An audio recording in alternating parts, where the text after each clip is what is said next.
Endi ayollar bor, erlarni nima deb chaqirishini o'zlari biladi. Va bu narsa ayol kishini qadrini oshiradi. Erini oldida ham, odamlarning oldida ham. Mana qilma deysiz, qilaveradi. Mana qilma deysiz, qilaveradi. Nimani alomati? Erini qadrlamayotganligini alomati. Mana shu ayolni. Uyda o'tirsa, birodarlar, ko'chama-ko'cha yurmasa, kuni qo'ni-qo'shninikida o'tmasa, bolalar ko'chada och qolib ketmasa, serial tayda o'tirmasa, g'iybat qilib ko'chada o'tirmasa, o'tgan-ketgan erkaklarni tomosha qilib. Assalomu alaykum aziz birodarlarim. Videoni keng tarqalishi uchun like bosishni unutmang. Payg'ambarimiz alayhissalom sababchi bo'lgan qilgan bilan barobardir deganlar. Inshaalloh bu sabab siz ham ajrga ega bo'lasiz. Vassalomu alaykum va rahmatullohi va barakatuh.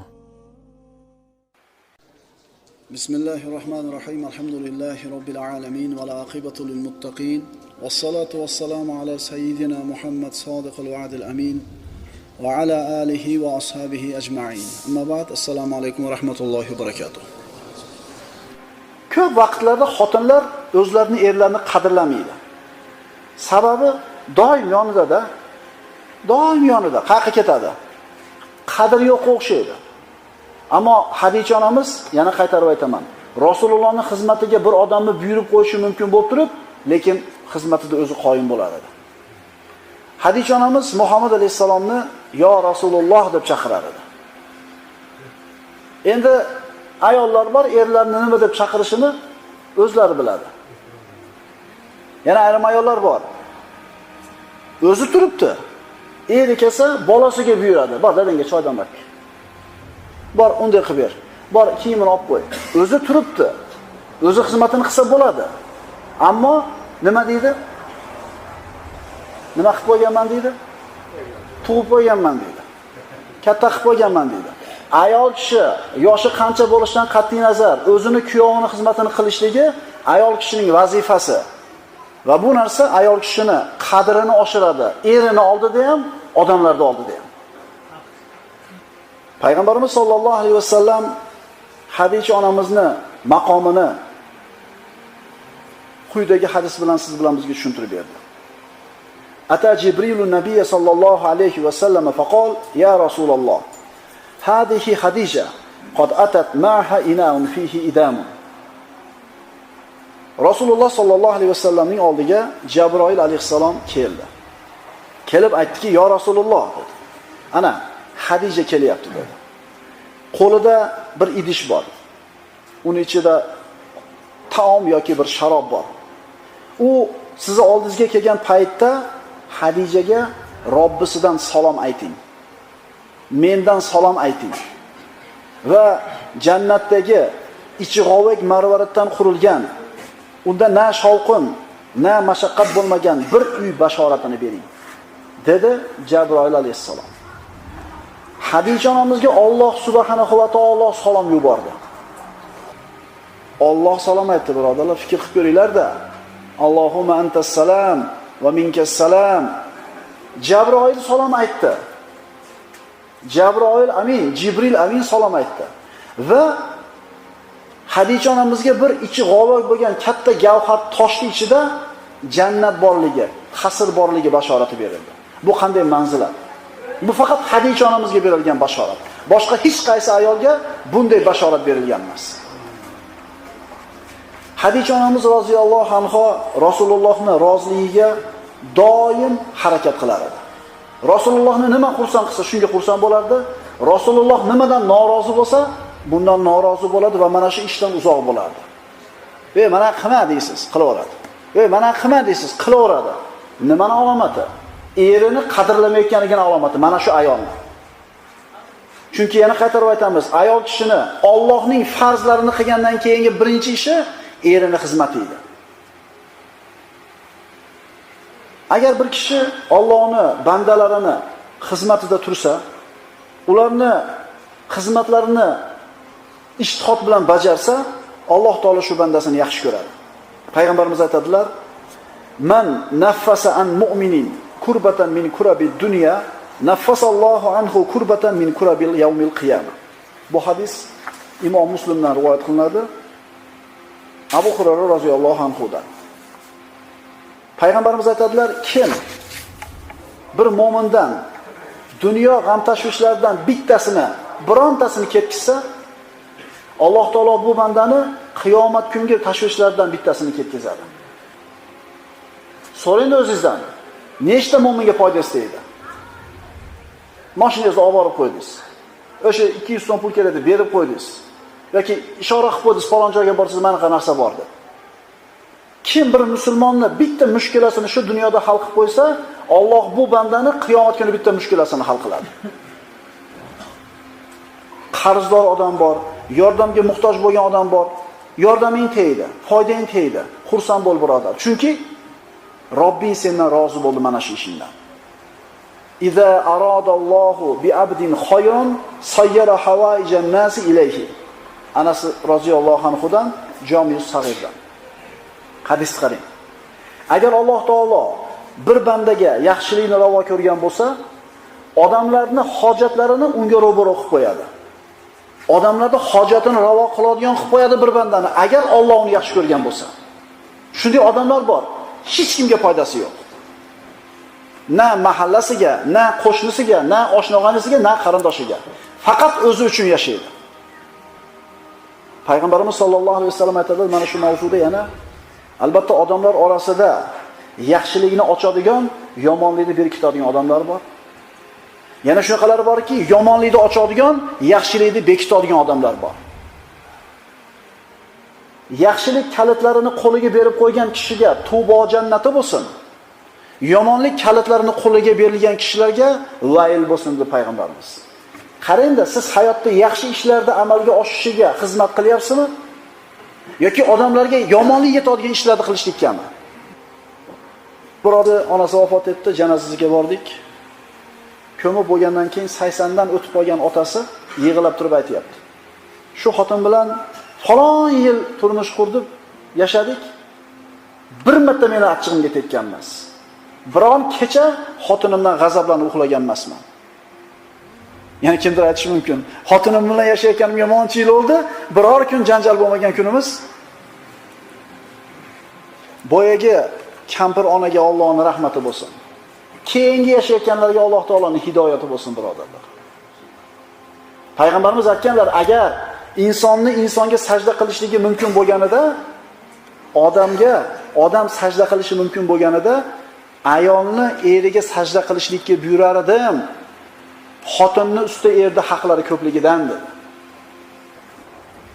Muhimi, biz agar ayollarimiz, juftlarimiz biz xohlagandaqa bo'lishni xohlasak, biz o'zimiz ham o'zimiz xohlagandaqa bo'laylik. Biz o'zgarsak, juftlarimiz o'zgaradi. Payg'ambarimiz sollallohu alayhi vasallam aytadilar: "Iza sallatil mar'atu khamsaha va somat shahraha va hafizat farjaha va ata'at zawjaha qila laha udkhuli al-jannata min ayyi abwabil jannati shi'ti." Agar bir ayol 5 vaqt namozini o'qisa, Ramazon ro'zasini tutsa, nomusini himoya qilib, eriga itoat qilsa, bu ayolga aytiladi: jannatni xohlagan eshigidan kiraver. 5 mahal namoz o'qisa, ro'zasini tutsa, o'zini pokiza saqlab, erini itoatida tursa, jannatni xohlagan eshigidan kirib ketadi. Demak, birodarlar, mo'mina opa-singillarimizni ishi oson. Alloh taolo farz qilgan ibodatlarni qilib, erini rozi qilsa, jannatda xohlagan 8 ta eshigidan kiradi. Keyingi o'qib beradigan hadis Jami' Sag'irdan Anas roziyallohu anhudan. Juda bir ajib hadis, kishini o'ylantiradi. Xususan ayol kishini o'ylantirishligi kerak. Payg'ambarimiz aytadilar: "Avvalo man yumsiku bi halaqil jannati ana." Jannatni eshigini halqasini birinchi bo'lib men ushlayman, deyapti payg'ambarimiz. Shunda bir ayol kelib, tortishib, jannatga mendan avval kiraman deb turib oladi. Men Jibril, kim bu deyman? Jibril aytadi: "Bu eri o'lib, farzandlari bilan qolgan va mana shu farzandlarini deb turmush qurishni tark qilgan ayol." dedi. eri o'lgandan keyin erga tegishligi shart ayol kishini. Ammo erga tegsam, bolalarini haqqini rioya qila olmay qolaman, erimning xizmatini qilaman desam, agar bolalarimni tarbiyasi bilan jiddiy shug'ullanaman desam, erimning xizmatida tura olmay qolaman, ikkala holatda men gunohkor bo'laman degan g'amni qilgan ayol. Bolalarini tarbiyasi bilan shug'ullanib, erga tegmasdan o'tib ketgan ayol jannatga kirishlikda payg'ambarimiz bilan men birinchi kiraman deb tolashyapti. Bozorma-bozor, ko'chama-ko'cha yurgan ayolga aytilmayapti bu bashorat. Birodarlar, farzandlarning tarbiyasi ayol kishini Allohga yaqin qiladigan eng ulug' ish. Qaytaraman. Ayol kishini Allohga eng yaqin qiladigan eng ulug' ish farzandlarning tarbiyasi. Keyingi hadisga quloq tutamiz. Bu ham Jami' Sag'irdan Anas ibn Malikdan. Ayyuma imratin qa'adat ala bayti awladiha fahiya ma'i fil janna. Qaysi bir ayol bolalarini uyida o'tirsa, bas u jannatda men bilan birga bo'ladi. Uyida o'tirgan nima qilgan? Bolalarning tarbiyasi bilan shug'ullangan. Erining xizmatida turgan, uyini saranjom sarishta tarab yuvib o'tirgan. Erining xizmatini qilgan, bolalarning xizmatini qilgan, uyini parvarish bilan o'tirgan ayol, uydan chiqmagan ayol jannatda men bilan birga bo'ladi deyapti. Uyda o'tirsa, birodarlar, ko'chama-ko'cha yurmasa, kuni qo'ni qo'shninikida o'tmasa, bolalar ko'chada och qolib ketmasa, serial tayda o'tirmasa, g'iybat qilib ko'chada o'tirmasa, o'tgan-ketgan erkaklarni tomosha qilib o'tiradi erkak eshik tayda ayollar. Yo mahallada bir narsa demaydi. To'rt uchtasi chiqib olib o'tirishadi. Xudoga shukr, hozirga ozayib qoldi bular. Lekin bor hali ham. Bor. Bu ayolni payg'ambarimiz jannatga kiradi men bilan demayapti. Uyida o'tirgan ayolda deyapti. Uyiga o'tirganda. Ayol kishini eng katta g'ami erining roziligi va farzandlarining tarbiyasi bo'lishligi kerak. Chunki bu mana shu ayol uchun eng ulug' ish. Agar ayol kishi ona bo'ldi, birinchi g'ami erining roziligi bo'lsa, g'ami farzandlarning tarbiyasi bo'lsa, ularda taomi, sharobi, kiyim-kechagi, tozaligi, darsi, shu farzandlarning kelajagini g'amini qilib yashasa, bu ayol dunyodagi eng ulug' ishni qilyapti. Erda xizmat qolib, bolani xizmat qolib ko'chama-ko'cha yurgan bo'lsa, agar dars o'qib yurgan bo'lib turib, ayol erini, bolalarini tarbiyasini muhmal tashab qo'ygan bo'lsa, bu ayol noto'g'ri ish qilyapti. Erini xizmati, bolasini xizmati, uyini xizmatdan osta chiqsin ko'chaga. O'sha dars o'qigani ham kerak bo'lsa. Ayol kishining eng ulug' ishi uyda. Erini xizmati, farzandlarining tarbiyasi. Ayol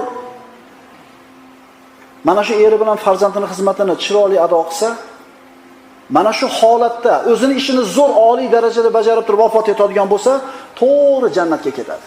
Bu mubolag'a emas. Bu mubolag'a emas. Bu nima qildi bu ayolning to'g'ri jannatga kirib ketgani? Bolalarni tarbiya qildi. Dunyoni ko'rib o'tib ketaman men. Endi uyda o'tirishim kerakmi?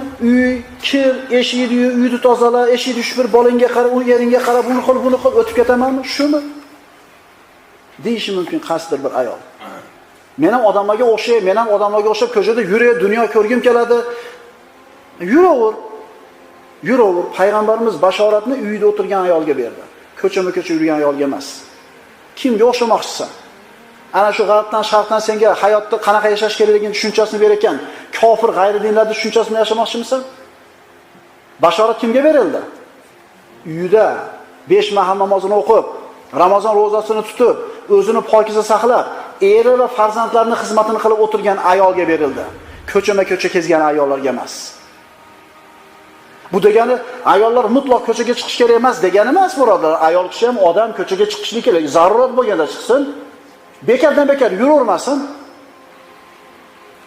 Hadisha onamiz roziyallohu anha payg'ambarimiz sollallohu alayhi vasallamni norozi qiladigan bironta so'zni aytgani yo'q. Va Rasululloh sollallohu alayhi vasallamning xizmatida doim o'zi turdi. Va mana shu narsa bilan Alloh taolaning rizosiga yetishdi.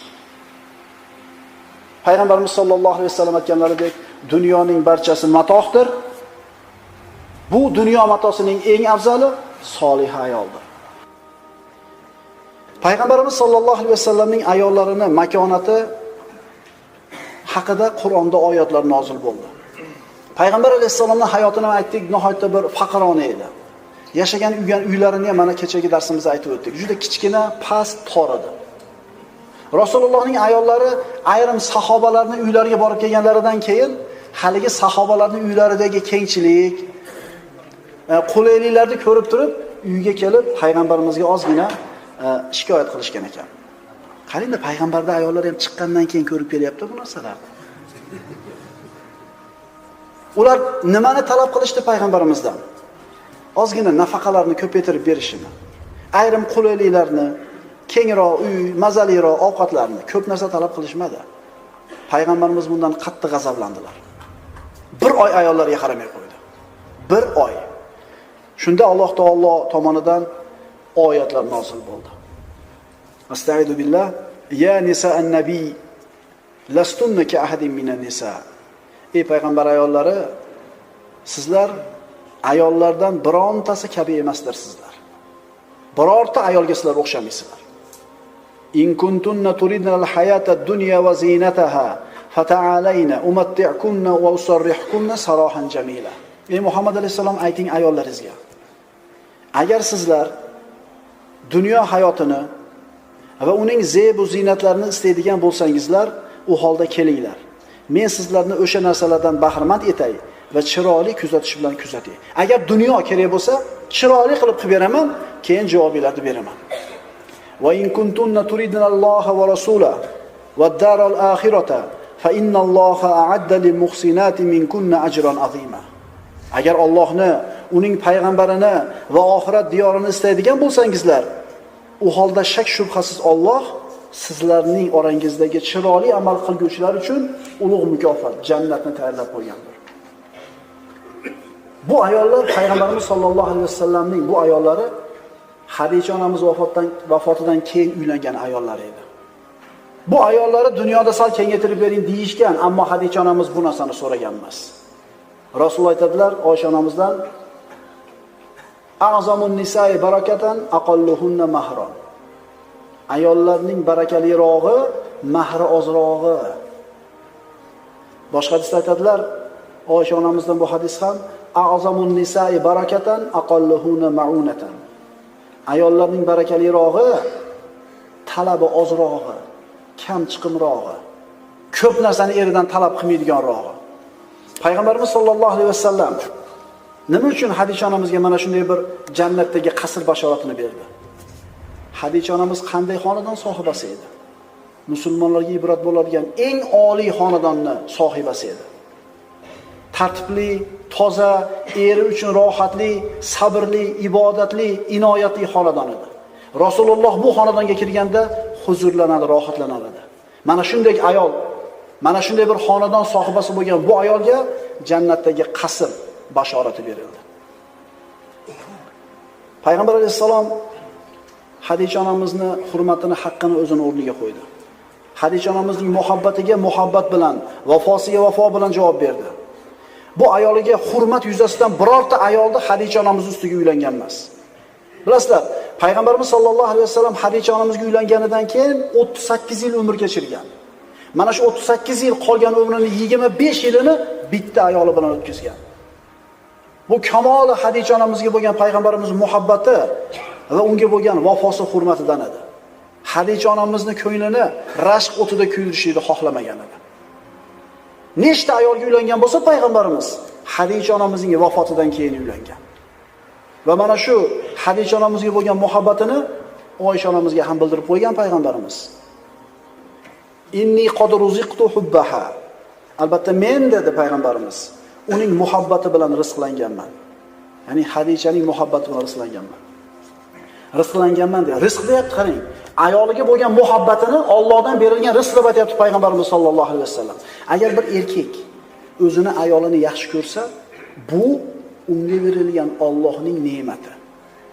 Bu unga berilgan Allohning rizqi. Chunki shunday kishilar ham bor, ayolini yomon ko'radi, lekin yashashga majbur. Bolalarining onasi bolalarim deb yashashga majbur, lekin yaxshi ko'rmaydi. Bilasizmi bu qanaqa mashaqqatli hayot bo'ladi? Ammo payg'ambarimiz Hadicha onamiz yaxshi ko'rgan va bu ulug' ne'matlar. Ayollar bor, bir kun er yo'q bo'lib qolsa, 2 kun yo'q bo'lib qolsa, uyda uzoq o'tira olmay qolsa, rashk qiladi, g'alva qiladi, erini mashaqqatga kirgizadi. Ammo Hadicha onamiz Rasulullohning ko'ngli nimani xohlasa, shu narsaga tamomiy rozi bo'lar edi. Albatta bu mo'minlar ayol uchun chiroyli bir ibrat. Modomiki payg'ambarimiz bir narsaga xursand bo'ladimi, shu narsani Hadicha onamiz albatta qilar edi. Bu Hadicha onamiz Rasululloh mana Hiro g'orida uzoqroq qolib ketsa, bezovta bo'lganidan xizmatchisini yuborar edi. Xabar olib kelishlik uchun ayrim rivoyatlarda o'zi chiqib borganligi haqida ham bir xabarlar beriladi. Rasululloh nimani yaxshi ko'rsa, Hadicha onamiz shuni yaxshi ko'rardi, nimani yomon ko'rsa, uni yomon ko'rardi. Agar Alloh taolo bir mo'min kishiga soliha ayolni bergan bo'lsa, bu Allohning bu kishiga bergan hadiyasi. Mana shu oqila, rashida bo'lgan ayol Hadicha onamiz roziyallohu anha payg'ambarimizga juft bo'ldi va Allohning payg'ambarimizga bergan in'omi hadiyasi bo'ldi. Har bitta musulmon Allohdan so'rashligi kerak. Oqila, soliha, karima, rashida bo'lgan ayolga Alloh uni duch qilishligini. Chunki aytganmiz, payg'ambarimiz aytganlar, dunyoni hammasi o'zi bir matodir, uning eng yaxshi matosi soliha ayoldir. Esimizdan chiqmasin yigitlar, yigit kishini baxti to'rtta narsada: keng hovlida, yaxshi qo'shnida, foydali markabda va soliha ayolda. Alloh taolodan so'raylik mana shunday soliha ayolni. Iza nazarta ilayha sarratka va iza amartaha ata'atka va iza ghibta anha hafazatka fi malika va nafsiha. Bu soliha ayolni qanaqa belgilari bor? Qarasang, ko'zingni quvontiradi. Buyursang, itoat qiladi. Agar yo'q bo'lsang, seni molingni ham, o'zini sharafini ham himoya qiladi. Mana asarlarda keltiriladi. Ma akramahunna illa karim. Ayollarni faqatgina karim inson hurmat qiladi. Wala ahanahunna illa laim. Ayollarni faqat xor, pastkash kishigina xorlaydi.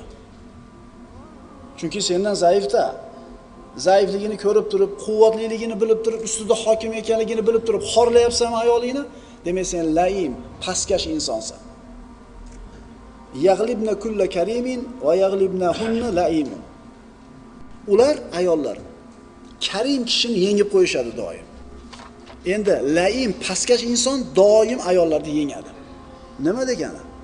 Bu degani oliy janob erkak, karim sifat egasi bo'lgan erkak xotin bilan teng bo'la olmaydi. Bo'pti deb qo'yadi. Demak, karim odam xo'p deb qo'yadi. Ha, bu degani bo'ldi bilganini qilaver degani emas. Fe'li kelib qoladi, injiqligi tutib qoladi, qaysarligi tutib qolgan paytda erkak kishi teng bo'la olmaydi xotin bilan. Demak, xotinlar karim insonni yengadi. Endi pastkash insonlar doim ayollarni yengadi. Erkak kishi xo'p deb qo'ysa-chi, yoki sekin ko'chaga chiqib ketib qolsa, taloq degan so'zni aytishga to'g'ri kelmaydi. Erkaklar og'ir bo'lmaganligi uchun, erkaklar karim bo'lmaganligi uchun oilalar ko'p buzilyapti, tez buzilyapti. Tushunarli ukalar, baland bo'linglar. Kuchinglar bilan urib pas. Ana shu bobillar bergan paytda bo'pti xotin kishilar deb turib, sekin ko'chaga chiqib ketaveringlar. Ularni laim inson yengadi. Men laim bo'lib yengishdan ko'ra karim bo'lib mag'lub bo'lishni yaxshi ko'raman. Bu degani xo'p deb qo'raman. Rasululloh sallallohu alayhi vasallamga Qur'on Ramazon oyida nozil bo'ldi. Inna anzalnahu fi laylatin mubarakatin inna kunna munzirin. Albatta biz uni Qur'onni bir muborak, barakotli kechada nozil qildik. Dar haqiqat biz ogohlantiruvchi bo'ldik. Mana Ramazon oyidagi muborak Qadr kechasida Qur'on nozil bo'ldi. Mana shu kechada birodarlar samo amini bilan yer amini uchrashdi. Samo amini Jibril amin, yer amini Muhammad Sodiq Muhammad amin. Inna anzalnahu fi laylatil qadr wa ma adraka ma laylatul qadr. Laylatul qadri khayrun min alf shahr. Albatta biz u Qur'onni Qadr kechasida nozil qildik. Ey Muhammad, Qadr kechasi nima ekanligini siz qayerdan bilar edingiz? Qadr kechasi 1000 oydan yaxshiroqdir. Shahru Ramazon allazi unzila fihi al-Qur'an hudan lin-nasi va bayyinatin minal huda wal furqon. U sanoqli kunlar Ramazon oyidirki, deydi Alloh taolo. Bu oyda odamlar uchun hidoyat bo'lib va hidoyat va furqonning ochiq oyatlari bo'lib Qur'on nozil bo'ldi. Payg'ambarimiz sollallohu alayhi vasallam Jabroil alayhisalom quchoqlab mahkam qisdi 3 marta. Ya'ni ey Muhammad, siz uxlayotganingiz yo'q, siz uyg'oqsiz. Rasululloh sollallohu alayhi vasallam Jabroil alayhisalom faqat ko'zi bilan ko'rmadi, balki jasadi bilan ham his qildi. Bu samo amini bilan yer aminining uchrashi edi. Birodarlar, dinimiz o'qi kalimasi bilan boshlangan. Dinimiz ilm dini. O'qishlik kerak, ilm o'rganishlik kerak. Chunki talabul ilmi farizatun ala kulli muslimin va muslimatin deganlar payg'ambarimiz sollallohu alayhi vasallam. Erkakmi, ayolmi, musulmonmi ilm o'rganishlik farz. Ilm o'rganishlik farz.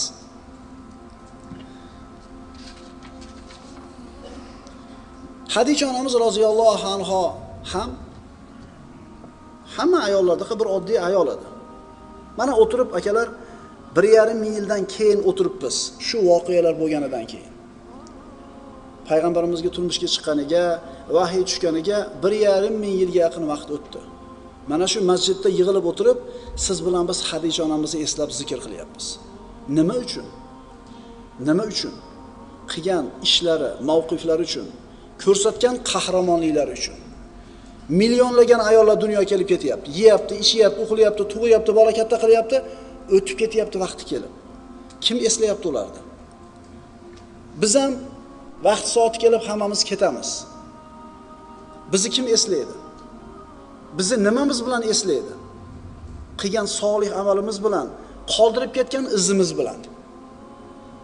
Ayol kishi doim eri yonida turishini xohlaydi. Doim. Ammo Hadicha onamiz payg'ambarimiz g'orga chiqib ketganda qarshi bo'lmas edi. Chunki boya aytib o'tdik. Hozir aytib o'tdik. Payg'ambarimiz nimani xohlasa Hadicha onamiz shuni xohlar edi. Nimani yaxshi ko'rsa shuni yaxshi ko'rardi. Nimani yomon ko'rsa, eri yomon ko'rganligi uchun bu narsani yomon ko'rardi. Va eriga itoat qilayotganligi bilan o'zini baxtiyor his qilardi. Mo'mina muslima opalarimizga aytadiganimiz, ey opalar, eringizni rozi qilayotgan bo'lsangiz, xursand bo'ling. Eringiz sizdan rozi bo'layotgan bo'lsa, o'zingizni baxtiyor his qiling. Chunki sizdan Robbingiz rozi bo'lyapti. Chunki sizdan Robbingiz rozi bo'lyapti. Qo'ni qo'shnilarni roziligini deb turib, erni jahlini chiqarib, mahalla ko'ydan orqada qolmay ularni rozi qilay deb turib, erni qahrini keltirib undirayotgan opalar ehtiyot bo'linglar. Chunki Robbinglar sizlardan norozi bo'lib turibdi. Mana shu holatda jon chiqib ketib qolmasin. Ayol kishi yo erini Allohning roziligiga yetishiga yordam beradigan ko'makchisi bo'ladi. Yoki Allohning roziligiga yetishlikdan erini to'sadigan bir mashaqqat to'siq bo'ladi. Alloh taolo solih ayol bilan rizqlantirsin. Er xotin qachon saodatli hayot kechiradi? Qachonki er ham, xotin ham Robbisini tanisa. Nimaga